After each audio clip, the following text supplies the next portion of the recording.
Do you want to score more goals with your strikers and wingers? Then check out this training guide video that I've made with Barry from eFootball Universe, an OG of PES and eFootball community. We are talking about wingers and forwards and second strikers and all the players that Konami has been given away for free. Maradona and Neymar are fantastic, but also the epic boosted cards that Konami was dropping relentlessly on us. And there's so many to choose from. Yeah. And maybe let's talk about wingers first. How do we train them? I think if you're playing wingers, most people are playing like either a 4-2-3 or 4-1-2-3 or a variation of that, like 4-2-1-3. So they're usually using like an out wide player to kind of cut in. You know what I mean? Cut in and score goals. So that's mostly how people do it. But if you do have a player that's playing out wide that can cross the ball, it's rare to have a player that is like an exceptionally good, like out wide play style, out wide stats, really fast, but could also have like 90 lofted pass. Do you know what I mean? So that is kind of, I think, where they've really nerfed the game.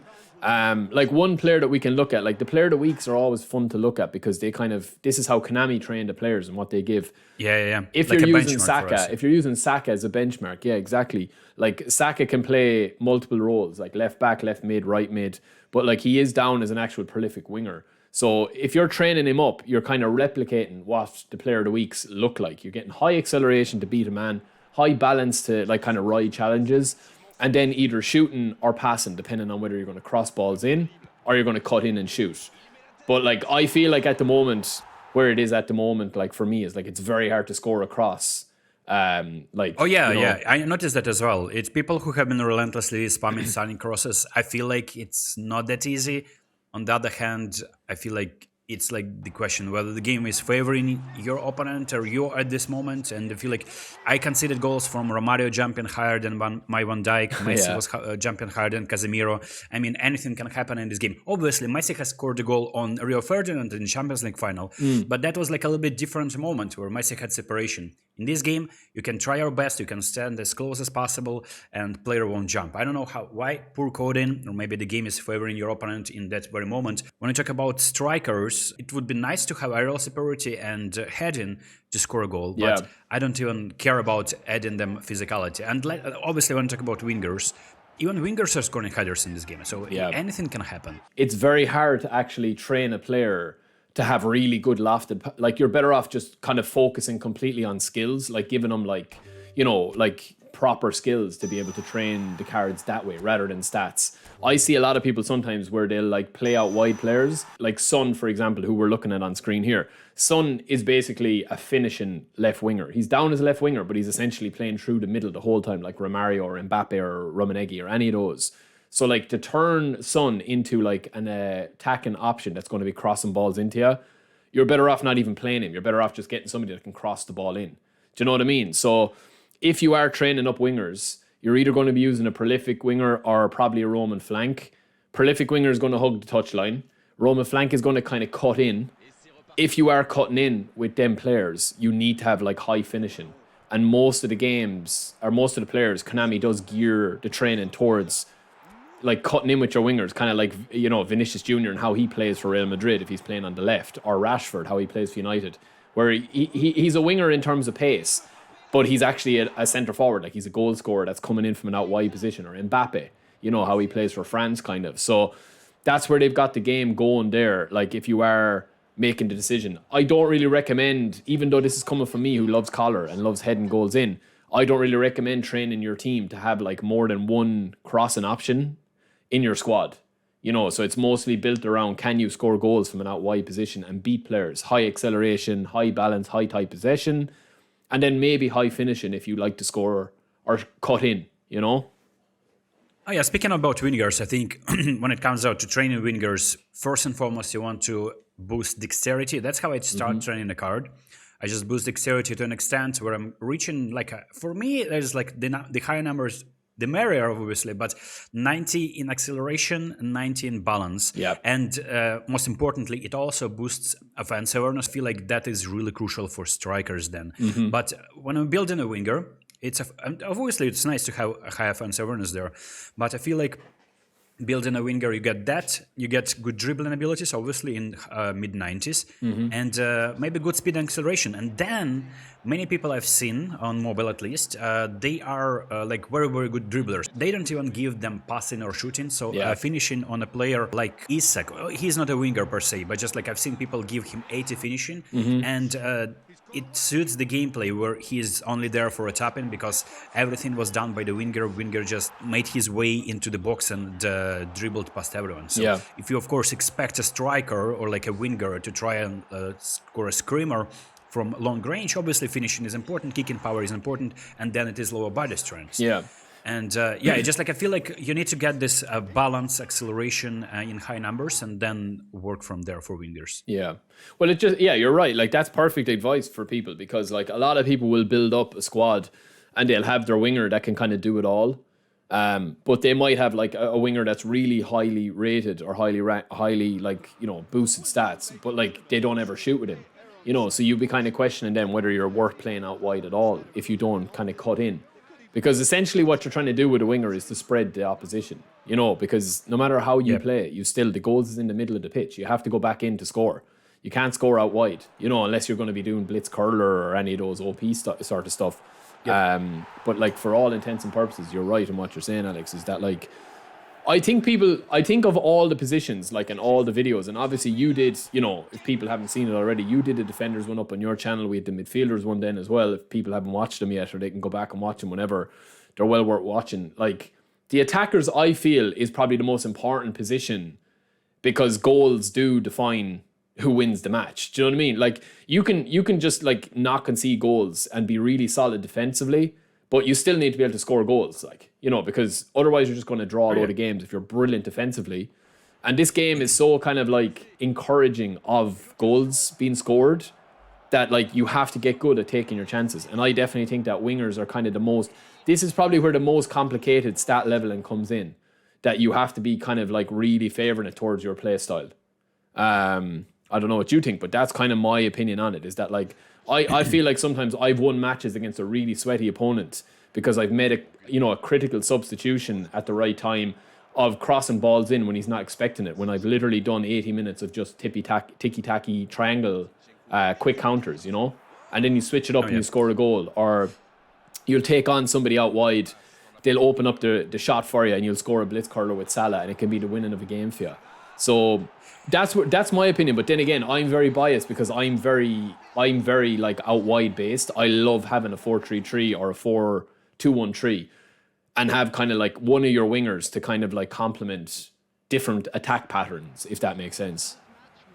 Oh yeah, I mean, there are definitely two approaches. Some people like to play two striker formations and like play ping pong 1-2 passes between them without wingers at all. So it's going to be like 4-2, like two defensive midfielders, two attacking midfielders, 4-2-2-2. Yeah. And then wingers have absolutely no place in there. And people who are in top ranks, they're oftentimes using that on mobile. On console, it's pretty much, I've seen people using 4-3 mostly. Or 4-3-1-2, but that's also without wingers. But at the same time, you can modify and have like two wingers, false nine formation, whatever.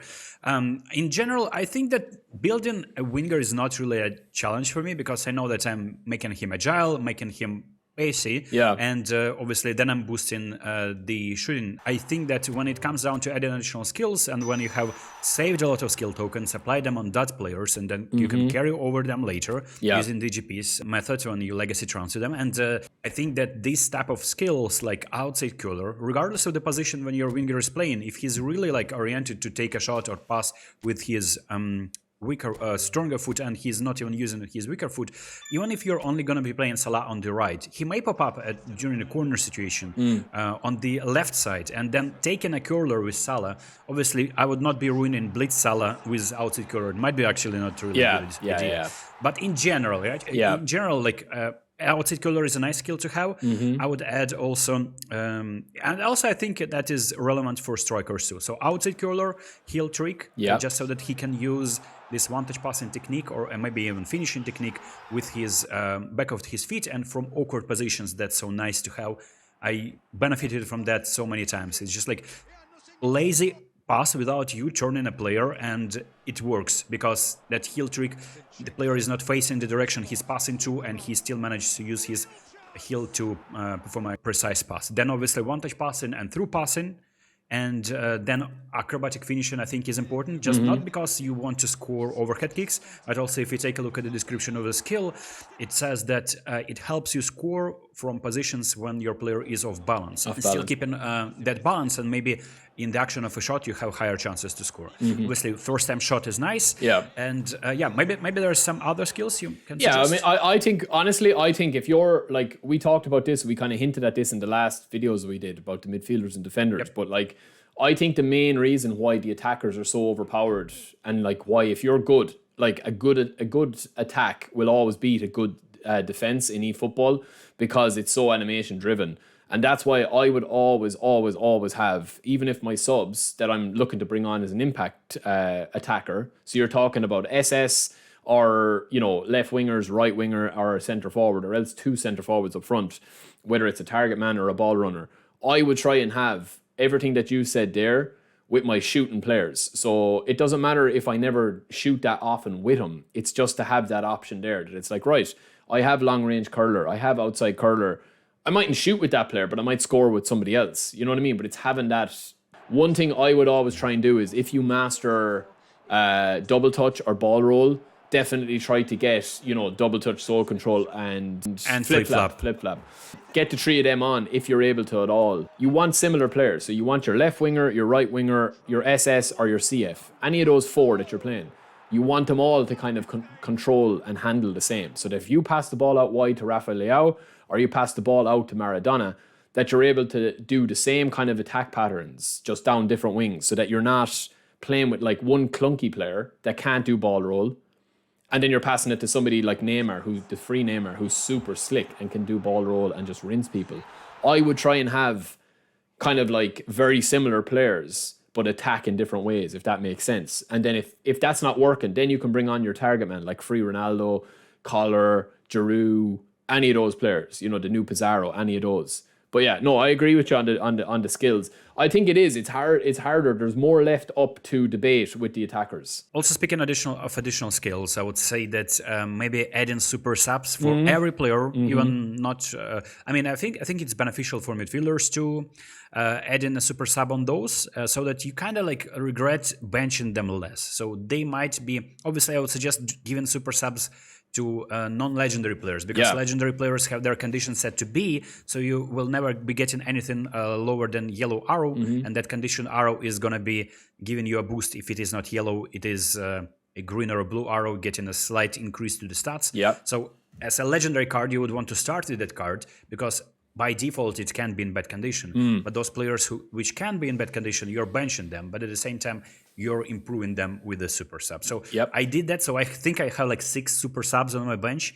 Manuel added the super sub skill on them, and I don't really know. I didn't test that. I don't know A/B testing whether they would be performing just as good without that super sub skill. But just like something that's a peace of mind that I am benching a good player. But the reason for that is good because he's going to be getting his 45 or like 40 or 30 minutes in the second half. Exactly. Like, which is your main scoring option? And that's usually for me the centre forward. So like the free Neymar, I think is phenomenal if you train him up. I have his actual player progression up here, you know, that people will be able to see, and you can see the finalized stats here as well. Like, you're talking about having him, you know, 91 speed, 92 acceleration, 93 balance, 101 dribbling, 92 ball control, 90 finishing. It's ridiculous, like, how good he is. And then he's probably one of the best handling players in the game as well.